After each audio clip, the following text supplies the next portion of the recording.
Reels वाली बहू प्रज्ञा को रील्स बनाने का बड़ा ही क्रेविंग्स है और वो दिन भर रील्स बनाती रहती है। खाते पीते घूमते फिरते घर में कॉलेज में रील्स बनाने के कारण प्रज्ञा पूरी कॉलेज में हाईलाइट है। जहाँ उसकी रील्स सबको पसंद आते हैं, वही मनीषा चिंता में डूबी हुई है। एक रोज घर में जब खाते हुए प्रज्ञा रील्स बना रही होती है, अब मनीषा कहती है, 1 मिनट भी चैन नहीं है इस लड़के। ये नहीं कि खाना तो आराम से खा ले, लेकिन नहीं। अरे थोड़ी देर रील्स नहीं बनाओगी तो आसमान नहीं टूट पड़ेगा। अरे मम्मी, इसी को तो कहते हैं डिटर्मिनेशन। तुम नहीं समझोगी ये सब। ए भगवान, इस लड़की को सद्बुद्धि दे। जब देखो तब टेढ़ा बाका मुंह बनाती रहती है। मनीषा का बात प्रज्ञा पर जरा भी असर नहीं होता और वो खाते खाते रील्स बनाती रहती है। दिन बीतने लगते और देखते देखते प्रज्ञा का कॉलेज भी खत्म हो जाता है। आए दिन कोई ना कोई मनीषा को प्रज्ञा के शादी करवाने का सुझाव दे जाता है। शादी कर देनी चाहिए। अपने घर के काम काज में व्यस्त हो जाएगी तो खुद ही ये रील्स और नाच गाना बंद हो जाएगा। मनीषा और प्रेम प्रज्ञा के लिए एक अच्छा लड़का ढूंढते लगते हैं और तभी विकी का रिश्ता प्रज्ञा के लिए आता है, जिसने प्रज्ञा को उसके रील्स देखकर पसंद कर लिया था। अगले दिन विकी अपने माता पिता के साथ प्रज्ञा के घर पहुंच जाता है और प्रज्ञा साड़ी पहने हाथों में चाय की ट्रे लिए उन लोगों के सामने आती है। तो हमें भी बहू पसंद है। बहन जी, आप बारात की तैयारी कीजिए। एक बार लड़का लड़की अकेले में बात कर ले तो अच्छा रहेगा। हाँ हाँ, क्यों नहीं। मनीषा विकी को प्रज्ञा के कमरे में भेजती है, जहाँ प्रज्ञा पहले से ही रील्स बना रही होती है। तभी विकी कहते हैं, आ गए आपके साजन जी। हमारे साथ ये रील्स कंप्लीट करती तो और भी अच्छा रहता। अच्छा जी, अब आ ही गए हैं तो बना ही लेती हूँ आपके साथ। दोनों मिलकर रील्स बनाती है। जब वी मीट और तुरंत पोस्ट भी कर देते हैं। फिर विकी कहता है, जब आप साड़ी में चाय लेकर आई तब मुझे लगा कि कहीं मैं गलत घर में तो नहीं आ गया। अब सही है। दोनों की शादी पक्की हो जाती है और शादी के दिन भी प्रज्ञा रील्स बनाने से चूकती नहीं। यहाँ तक कि बारात के सामने भी नाचते हुए रील बनाती है। सभी लोग प्रज्ञा की तारीफ की पुल बांध देती है और प्रज्ञा नाचती गाती अपनी ससुराल चली जाती है। सब कुछ अच्छा चल रहा होता है। प्रज्ञा यहाँ भी दिन भर हर चीज की रील्स बनाती रहती है। लेकिन कुछ दिनों के बाद जब सुनीता कहती है, बहू, ये रील्स के साथ साथ कुछ काम भी कर लिया करो। वैसे तुझे और क्या क्या बनाना आता है? मम्मी जी, वैसे तो सब कहते हैं कि मैं सब कुछ अच्छा बनाती हूँ, लेकिन मुझे लगता है कि मैं मैगी अच्छा बना लेती हूँ। हाँ, कॉफी भी अच्छा बना लेती हूँ और मुंह तो सबसे अच्छा बना लेती हूँ। हैं? अच्छा अच्छा। सुनीता अपना माथा पकड़ लेती है और कहती है, बहू, कुछ खाना बनाना भी सीख लेती। मम्मी जी, मैं लंबी प्लानिंग कर रही हूँ। जल्दी ही मैं इतनी फेमस हो जाऊंगी कि मुझे पैसे मिलने लगेंगे।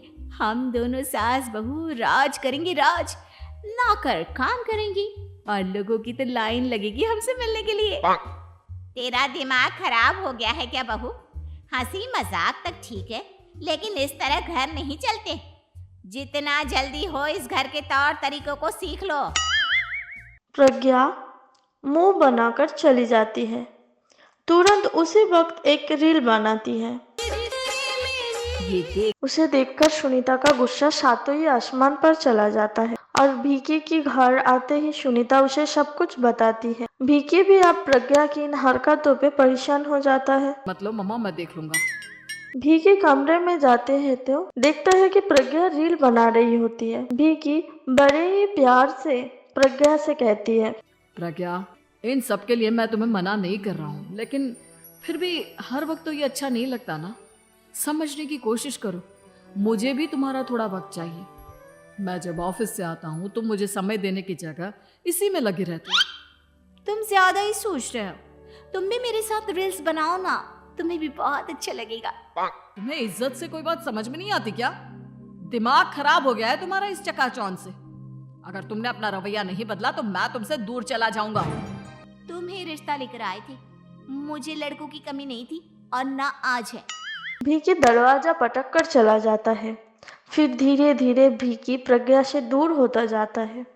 एक रोज मनीषा प्रज्ञा की ससुराल उससे मिलने जाती है। तब सुनीता उसे कहती है, बहन जी, अब आई हैं तो कुछ दिन यहाँ रहकर जाइएगा, आप ही का घर है। हाँ मम्मी, बहुत दिन हो गए तुम्हारे साथ एक भी रील नहीं बनाई मैंने। प्रज्ञा तुरंत अपने फोन में रील्स ऑन कर लेती है। ये सब मुझसे नहीं होगा। तेरा ये भूत अभी तक नहीं उतरा क्या? बहन जी, आप कुछ कहती नहीं क्या इसे? जब आप ही कुछ नहीं कर पाई तो मैं कर ही क्या सकती हूँ। सास तो वैसी ही बदनाम है। शाम को घर की लाइट चली जाती है और मनीषा प्रज्ञा से कहती है, मेरे घुटनों में बहुत दर्द हो रहा है, तू लाइट का कुछ इंतजाम करना बेटा। अच्छा, कैंडल जला देती हूँ मम्मा। प्रज्ञा गाते हुए कैंडल जलाती है और खिड़की के पर्दों के पास रख देती है। मनीषा, जिसे बहुत दर्द हो रहा होता है, वो सो जाते हैं और प्रज्ञा हमेशा की तरह अपने रील्स में लग जाती है। उधर कैंडल की वजह से पर्दा का आग पकड़ लेती है और मनीषा के कमरे में आग लग जाते हैं। बचाओ, कोई है, बचाओ। कि कमरे का आग बुझाने में लग जाता है, लेकिन तब तक मनीषा आधी जल चुकी थी। मनीषा का हालत देखकर प्रज्ञा रोने लगती है। विकी मनीषा को तुरंत हॉस्पिटल ले जाता है और उसे एडमिट कराता है। विकी प्रज्ञा से कहता है, देख लिया ना, तुम्हारे इस नाच गाने की वजह से आज तुम्हारी माँ की जान जाते जाते रह गई। अब पता नहीं तुम और क्या चाहती हो। उधर डॉक्टर कहता है, इनकी हालत बहुत नाजुक है, आधे से ज्यादा जल चुकी है। प्रज्ञा रोती हुई मंदिर में जाती है और भगवान के आगे जाकर कहती है, भगवान, मेरी माँ को ठीक कर दो। मैं कसम खाती हूँ, हाथ से ये रील्स बनाना छोड़ दूंगी। बस मुझे मेरी माँ वापस मिल जाए। 2 दिन बीत जाती है और मनीषा भी खतरे से बाहर आ जाती है। पेशेंट अब ठीक है, आप लोग उनसे मिल सकते हो। सब कोई मनीषा से मिलती है और प्रज्ञा सबके सामने अपना फोन तोड़ देती है। मुझे माफ कर दो मम्मा, मैंने तुम लोगों की बातों को नजरअंदाज किया। बेटा, कोई भी चीज जरूरत से ज्यादा खराब है। मैंने तुम्हें रील्स बनाने से कभी मना नहीं किया, लेकिन हर वक्त एक ही चीज तो सही नहीं है। मैं समझ गई हूँ मम्मा, आई एम सॉरी। प्रज्ञा उसी दिन से रील्स बनाना छोड़ देती है और पूरी तरह से घर में लग जाती है।